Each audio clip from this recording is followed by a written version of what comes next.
Obispo Moreno Tomagroso.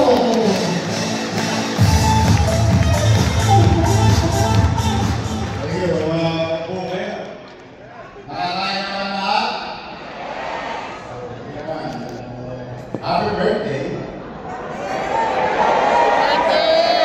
Happy birthday sa ating lahat. October 24 ako bukas. Sino ba October 24? Ay, madami pala October 24. Eh si Joaquin, ito birthday din niya bukas. Ito na ako. Joaquin, magkasabay kami.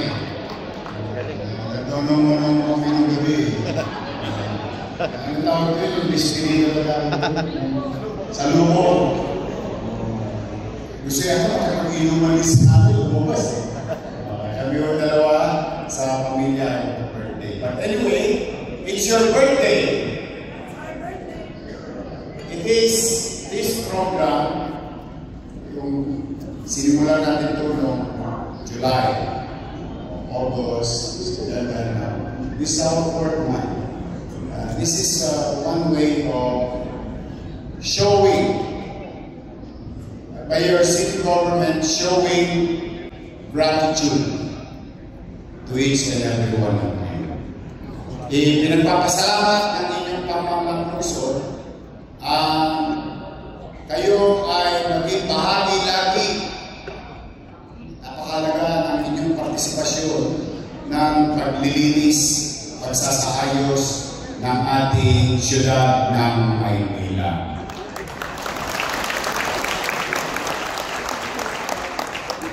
Marami nagsasabi sa akin na aga-aga naman.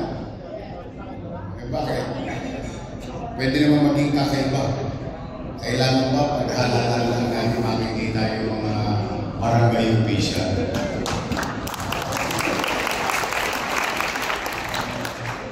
Lalakas pumastos ng politiko paghalalan. Pero after that, wala na. Mga na. Pero hindi. You have to show great value and recognition to each and every one of you. Because in governance, your mayor cannot just do it alone. Especially itong mga bagay na hopefully huwag mangyari sa atin. What you call the big one. Kaya sa inyong lahat na narito, pinagpapangalo ko, magkaya kayo sa kanya-kanya nyong barangay. Kinausap ko na ang inyong mga sub-chairman, inabisuan ko na, while I've been seeing a lot of barangays conducting drills or earthquake drills, sabi ko, kung po pwede sana, yung buong zona, yung halimbawa sa isang zona, 12 barangay, the entire 12 barangays will come up with a common plan. Pero hindi lang pang barangay, hindi lang pang Taylano, Kagawad, Secretary, Treasurer, SK, hindi lang pang barangay official. Isama ninyo yung pamayanan ninyo. Ilabas nyo sila sa kanilang bahay. This type of discomfort, maaari yan, istorbo ka naman, Kagawad eh. Istorbo ka naman na Secretary, EXO. Nananahimik ka ulit ko sa bahay, palalabasin mo ko, tamaling ka pa. Palalabasin mo ko, gabi, hindi po. Tiisin natin yung mga ganong commentaries because alam mo lahat ng pagsisisi nasa dulo eh. Eh gusto ko naman, maging handa tayong lahat. Yorme, is the city government ready? My answer to that is, pumanatag kayo. Handa naman ang pamahalaan ng lungsod ng Maynila.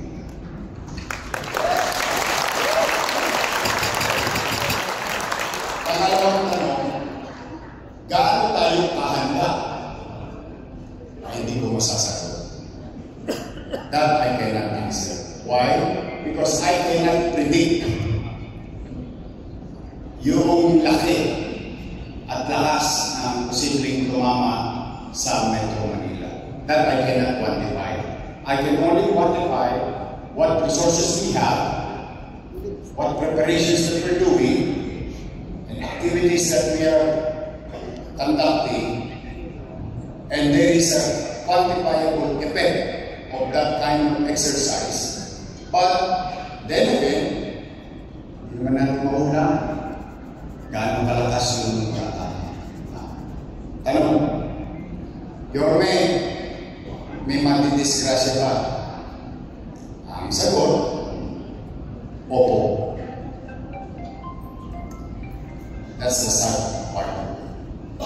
Now, the scientists, mga espesyalista, ay inaglathala na ng posibilidad na casualty. Ang sinasabi nila, there is about 30 to 50,000 casualty in Metro Manila. Ang tanong, ilan ang sa atin? Hindi ko rin alam. Gano'n tayo kahanda? Pangalagaan ng gano'ng sitwasyon. Ang kaya natin gawin, mapapapa. Paano? Maging handa. In our heart, in our mind. Kayo na mga barangay official ay napakalaking bagay kapag kayo ay laging handa. Tanong, Yorme, kailan ba yan? Hindi ko rin alam. Sana marami kayong tanong sa inyong isipan ng ating mamamayan na kaya ko sagutin. Pero talagang hindi ko kaya kasi. Kaya ako, hindi ako nagsasawa. Total, laway lang naman eh. Wala namang dos kasi. Ang magpaalala. So in our subconscious mind, we think that this may happen. The good news, pag hindi nangyari. So far, kakalimutan na tayo. Kasi when it was stated to us, I think that was 2019, 2020, when we were informed. Wala pa kayo nagawa nyo na yung Medicaid ninyo? Nagawa nyo na? Tinula ko na kayo. Dahil alam ko naman, marami sa inyo kayang gamitin nyo para sa sarili o para sa pamilya o di man para sa kapwa. Kaya kakailanganin tayo ng taong bayan. Napakalaking bagay na kapag ang District 1, 2, 3, 4, 5, 6, 8, 10,000 barangay officials and 20,000 tanors in the city of Manila is prepared enough for himself, for his family, and for the community. So we will act in synchrony. Pangalawa, bukod sa babatiin ko kayo sa birthday nyo, gusto ko na i-advance ko na ang paghingi ng pasensya. Pasensya na kayo, paminsan-minsan, makaririnig kayo ng ingay. Ingay sa madaling araw. Ingay sa almusal. Ingay habang kayo'y nananghalian. Ingay habang kayo'y nagsisiesta. O baka nanonood ng ang probinsyano sa gabi. Ang ingay na maririnig ninyo ay ang mga ambulansyang pinaiikot ko sa buong Maynila. Random hours, random days, random place. And there are my reasons. I want to share with you my reason. Because I want to raise the awareness that these things may happen at any time of the day. Anytime. Walang prediction kung ano oras. That's why pinaaral ako sa ating mga komunidad na laging maging aware sa posibilidad. Two, bukod sa taong bayan, pinatuturuan ko based on practical experience paano maghanap ng kalsada yung ating mga ambulance rider to get familiarized with the size of road, the length of road, the community, geography. Yes, may mapa. Pero alam mo minsan, sa actual, nagkakaiba. For example, let's just say District 1, Perfecto Street. Pag tinignan mo sa mapa yun, malaki yun. Pero sa actual, that's another story. That's my point. And I want our EMS, or Emergency Unit, to have practical experience on how to go around the city. Yan yung purpose niya. Kaya, pagka mga-visit kayo, hindi po ako nagsasaya ng gasolina, hindi po ako nagsasaya o ng tulog ninyo o pahinga o ng dentistol o tipo. There is a reason for that. Pangatlo, pwede ba ako pakisuyo? Pagsabihan nyo naman yung mga motor driver, whoever you are, motor driver, tricycle driver, sidecar boy, private cars, truck driver, public utility driver, jeep, taxi, pwede nyo ba pagsabihan? Let's remind our people na kapag nakarinig ng ambulansya, tumabi.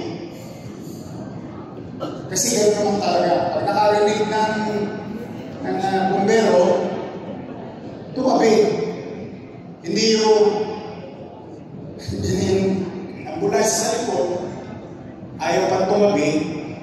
Alam nyo, baka mamaya, kung sabi nyo, baka mamaya, yung susundin pala ng ambulansya, anak ninyo.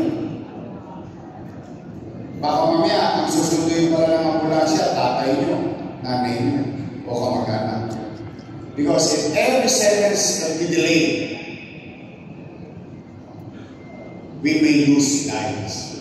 So that's this type of exercise has great value to our community and to our city. Kaya pwede magsuyo, ipaalala natin sa mga anak natin, kamag-anak, kakilala na kung po pwede, sana. Ibalik natin yung dating tama. Yung lumang tama. Ano ba yung lumang tama? At tama sa buong mundo. Pag may ambulansya, mobile, o bumbero, narinig natin yung tumatakbo, dapat tayo tumatabi. O yung nangyayari, hindi na natin nakarangan, hindi na natin pinapadaan. Pag nakadaan, gusto pa natin sundan. Wag. Kasi kailangan maging habit natin yung lumang tama. Ang nakasanayan natin ngayon, yung bagong mali. Kaya itong approach ng inyong city government is all about self-discipline, preparedness, awareness, that if I may use my French, shit's happen, and it may happen. So, yun lang yung akin na. Kaya pag nakakita kayo, papasensyahan nyo na, okay, kung tatalbo sa istorbo, ha? It's not for me, so mas masarap din nakatay ka lang dyan, di nakatipid pa ako ng gasolina. Pero it is for us, it's for everyone. So, yun lang yung aking paalala. O ngayon naman, birthday nyo. Happy birthday.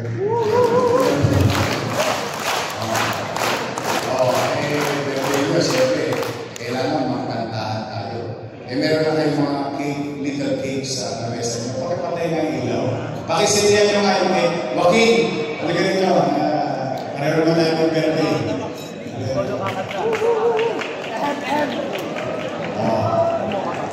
Sindihan nyo na. At sabay-sabay natin nakakantahin. Ang birthday nyo. Hindi ko birthday nyo. Birthday mo pa. Nakasin na? Oh, kayo tayong lahat. Hawakan niyo ang inyong mga cake at sabay-sabay tayong kumanta. Happy birthday.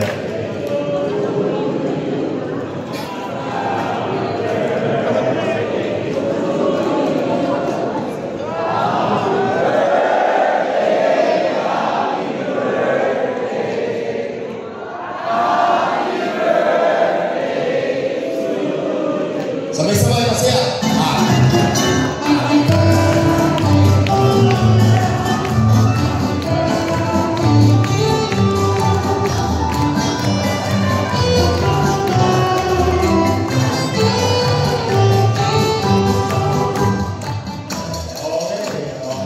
Wish na kayo. Mag-wish. And after you mag-wish, wish for yourself, for your family, for your health, and for our city and our country and the world. Together, I hope, we pray that there will be peace on earth. Okay, more than anything else. That there will be peace and safety for everyone in the world, in the country, and in our city. Happy birthday.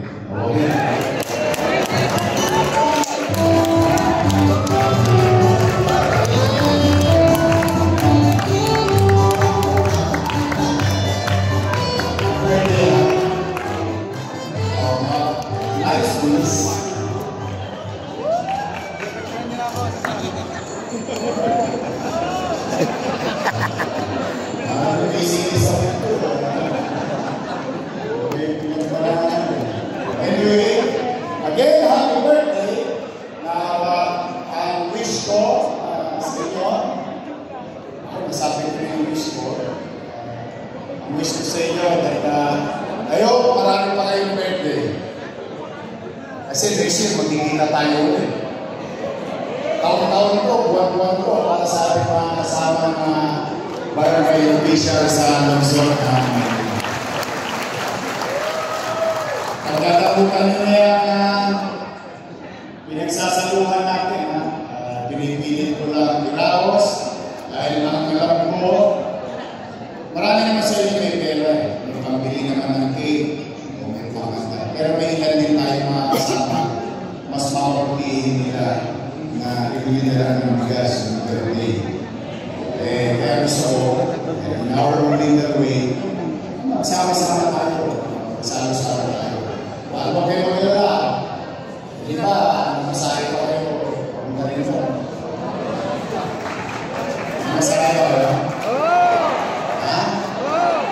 Really? Mag-assist pa kayo? Di ba kayo ng boss? May bracelet naman kayo, no?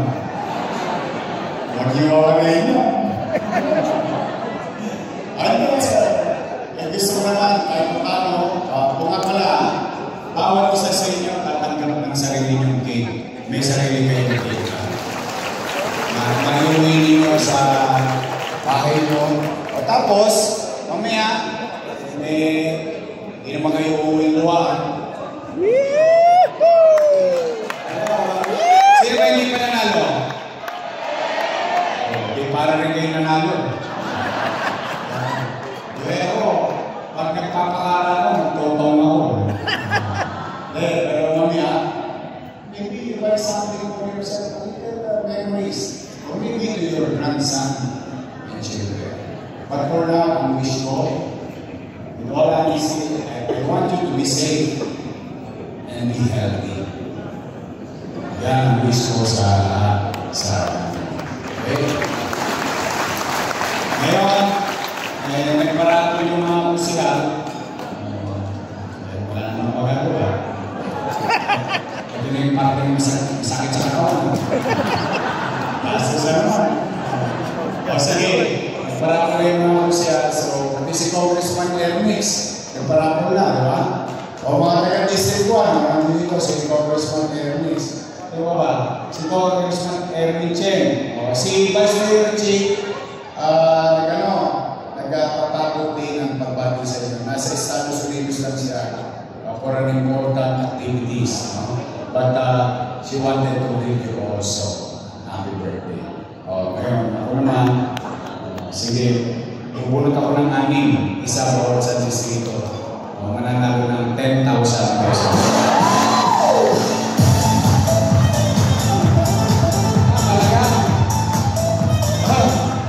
Kala ko, ako lang masusugatan eh. Pati pala si Vice Mayor Chi, may pinadala. 5 bulig. Sige, unahin na natin yung kay Vice Mayor Chi. O, tigpa 5,000 na bawat distrito.